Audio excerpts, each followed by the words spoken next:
Hello, Sid Roth here. Welcome to my world, where it's naturally supernatural. My guest was brain dead for 11 hours. Went to heaven. Sent back with a message from heaven. We have a Hebrew word. It's called besheret. It means it's meant to be. I tell you, it is besheret that you be watching right now.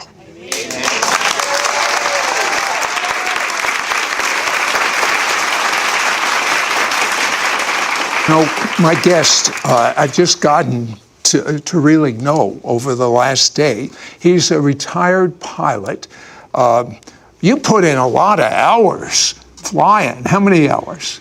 Well, just over 20,000. Just over 20,000.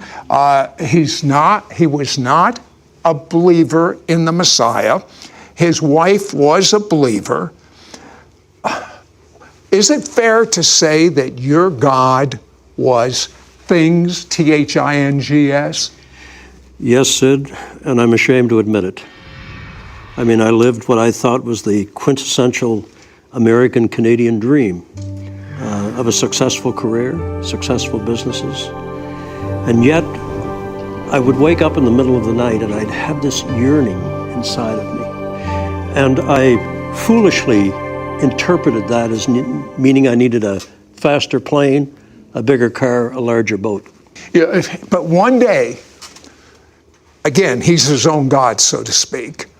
He wakes up and something unusual. His arms and his legs are numb. He gets diagnosed with a disease, frankly, I've never heard. Is it Guillain-Barré? It's Guillain-Barré. Guillain, close. And if I understand this right, this is life-threatening, and you could end up paralyzed, but actually, if you don't get treatment right away, which you did not, what did they tell you to expect? Well, it's often fatal, and Guillain-Barré is the deterioration of the myelin sheath on your brainstem. And it's similar to if you strip the insulation from an electrical cord, and all the signals from your brain become pain and interrupted. And I went from being a guy that flew jets and raced cars to someone completely dependent on nurses and my wife, who is a nurse, for my care. You told me the pain was so bad that you had pain when you blinked your eyebrow. I actually trained myself to blink one eye at a time. Because of the pain. Every blink of my eye was pain. Not just in my eyes, but throughout my whole body.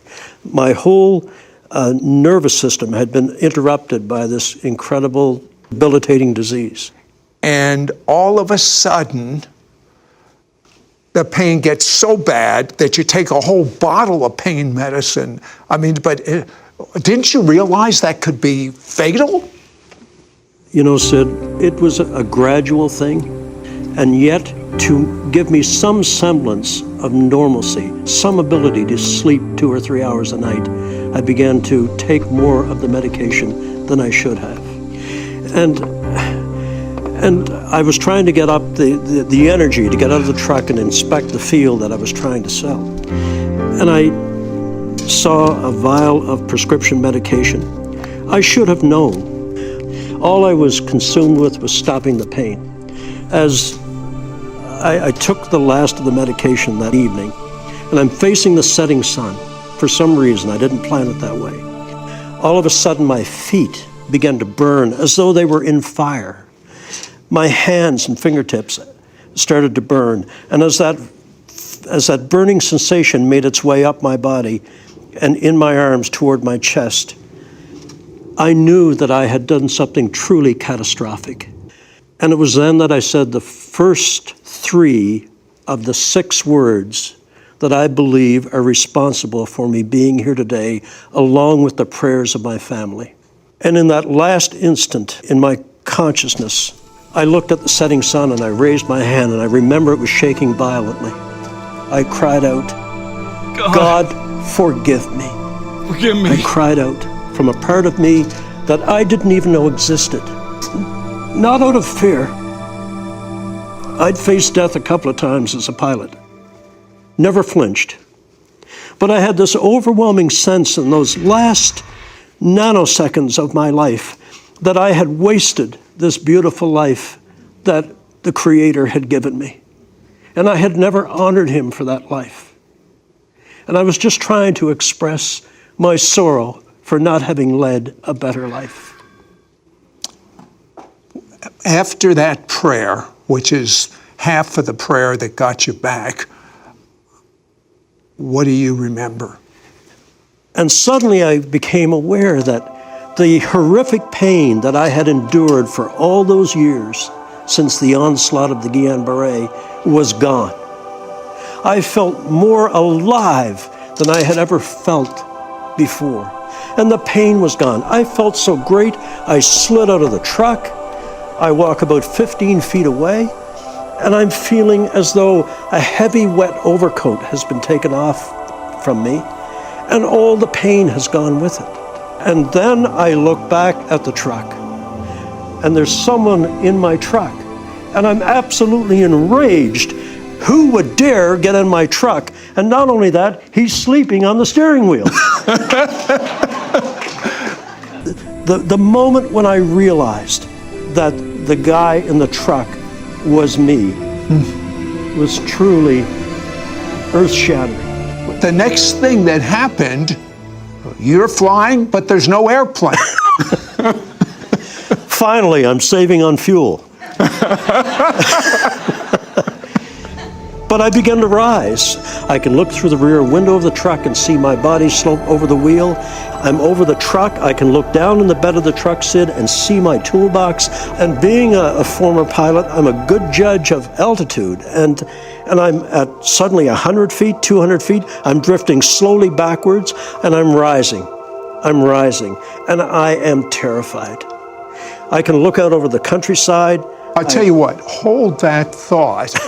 He finds himself in a very unusual place, almost a crossroads between heaven and hell. When we come back, we'll find out what he did about it. He actually heard hell and demons calling him by his name. Be right back. Well, people are on the edge of their seat right now. So you start going up, and it sounds, I've heard this story from others before, sort of like a tunnel you're going through. What is this? When I got to about 1,200 feet, I tilted my head back, and this beautiful golden circle appeared in the sky. And then the center filled with gold. It opened, and suddenly it was as though I had put all the thrusters on the jet engines. I went zipping into this tunnel of light, which I'm sure many people have heard of. And I'm traveling at tremendous speed. I'm leaning back at about 45 degrees. I have incredible sensation of speed, but typically you feel the wind in your face. There was no wind, and there was no rushing noise of the sound of travel, and no jet engines. and tremendous speed. I bet, I'm guessing Mach 1 possibly. And within a very quick period of time, I recognize that there's a brilliant light at the end of this tunnel. I come to it. It's covered in mist. I step out because I feel the tunnel closing behind me. I put my foot down. The mist cleared. I look down, and I can't believe it. I am standing on the most incredible green grass you could ever imagine. I now know where the saying comes from. The grass is always greener on the other side. They're talking about heaven. But I've been told the colors it's greener than any green we have here. If we have a spectrum of colors on earth, heaven has 10,000 times 10,000 more. It is a feast for the eyes. Okay, but then you see some darkness. I look up from that beautiful grass that radiated light from underneath my feet, And there's as though a dividing line, a median, has been drawn in front of me. To the right, there's this beautiful mist-colored field. The mist is laying over it. We pilots call it ground effect. There's beautiful flowers showing through it. But then to the left of that line, Sid, it was so different, because that beautiful green grass went from green to brown to scorched to black and then dropped off in a crevasse. And I stepped forward and looked down into this coal blackness. And then I saw something like a dim light at the bottom, like a light of fire, red fire. And suddenly I heard the strangest sound, like two massive iron doors opening and screeching on hinges that had not been used in a long time. And suddenly emerging from those doors was the most hideous creature you could ever imagine. Hollywood could never duplicate what I saw.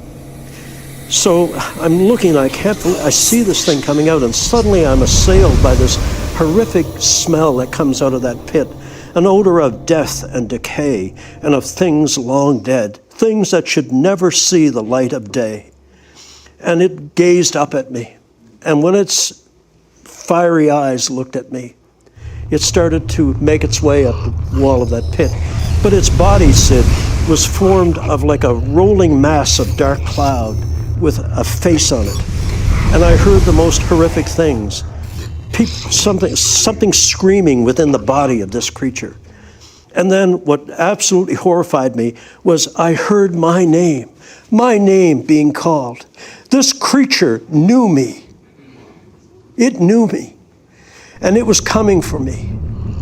And I was terrified. I mean, I'd love to tell you I stood there and wanted to do battle. I was terrified. And it reared up out of that pit over me.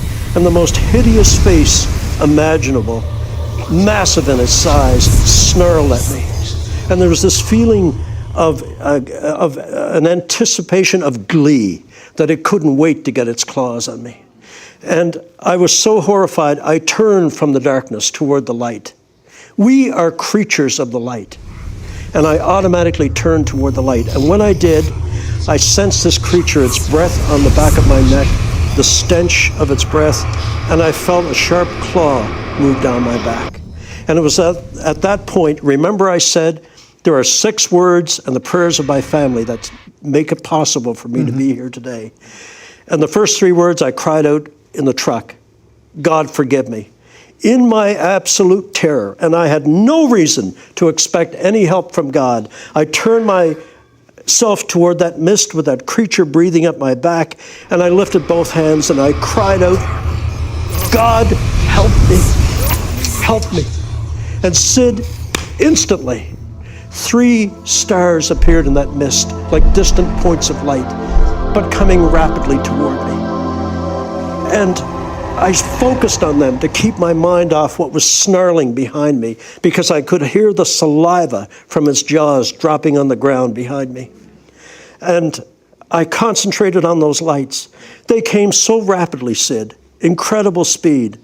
My pilot instincts took over. I was afraid they were going to make too fast a landing, but they did a beautiful job. They took form. They were angels.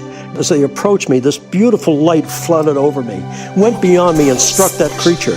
And when the light of the angel struck the creature, it scrambled back down in that hole like a rat running for cover. God had heard the cry of someone that had never turned to him in his life. When we come back, I want Jim to share about what Jesus, as well as the angels, have. Transferable, sticky love. I've never heard about sticky love. Have you? You know, there is so much that this man experienced. But when I was reading about your experience, I was reading the chapter on sticky love. Tell me about that. The sticky love of God. Yeah. The angels came forward and they spoke to me through thought transference. And as they put their wing around me and held me close, I felt so safe and protected. And I reached out to touch the angel's arm. And Sid, when I did, I felt I had been impolite in doing that. And so I pulled my hand back, and when I did, the light of the angel's body clung to my hand till I got it back about 6 to 10 inches, and then let go and went into its body. And that's why I tell people, every chance I get, the love of God is sticky. It wants to cling to you. And you told me that God was in process of replacing all your selfishness, all your greed, all your lust for love. Explain that. I don't think a human soul, a soul or spirit can go through this experience and not be profoundly changed.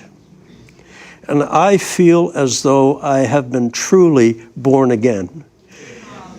Not only have I come back from the grave, my soul has come back from despair. My spirit has found God again. And I will be eternally grateful. Tell me about the Hall of Knowledge.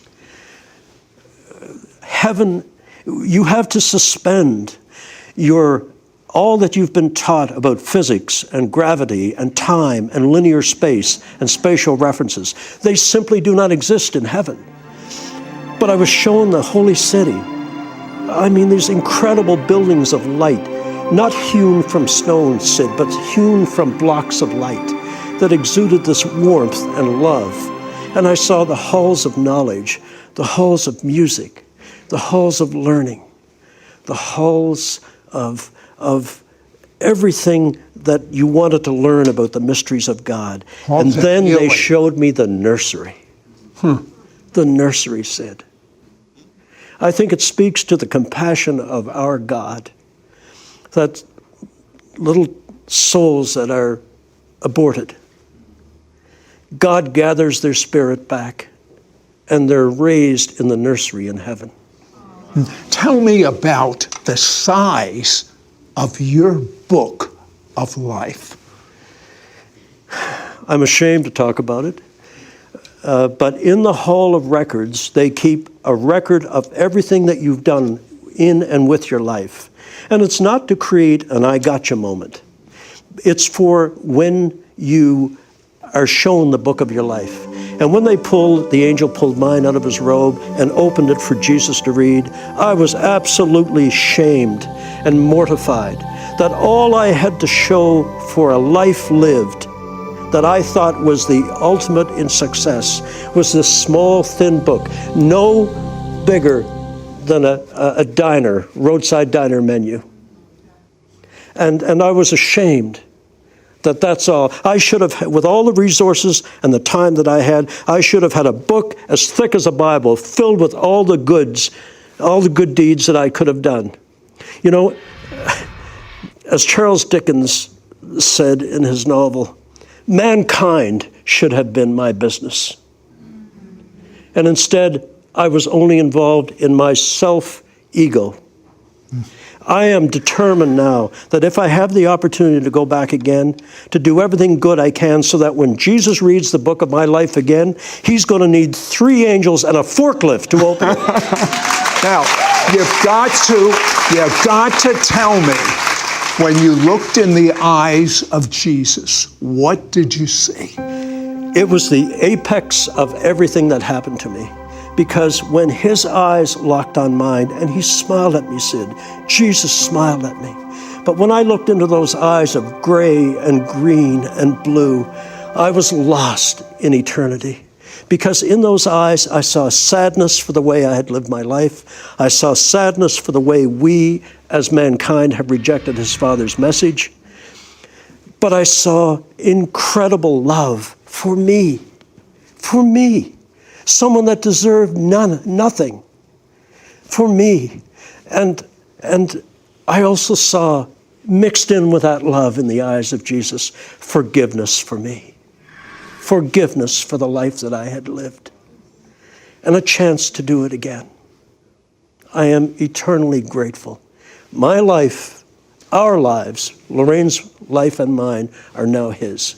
Let me tell you a couple of things that you need to know. While all this is going on, his wife and family are praying, and he sees it. He can see them praying. He comes back, and guess what happened to his incurable illness? Went out the window.